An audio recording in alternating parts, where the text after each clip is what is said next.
Maayos ko rin yung bahay natin. Parang malungkot ka, no? No, hindi ka Hindi ko ba po, hindi ko po kalain na ako manalo. Pero yun talagang number one ng plano. Pag nanalo ka, ipapagawa. May nakatira dun sa bahay. Ilan ate mo sa mga anak niya.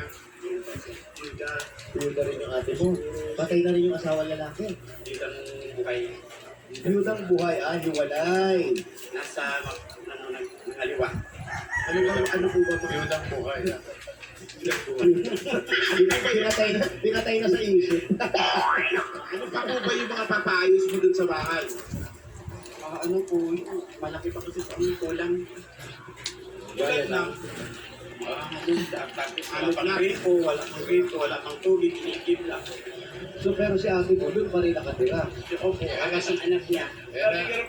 Kaya natin yung sundo mo, Wale. Mamaya na. Tapusin mo na. Pero buti nakakatulog si ate mo.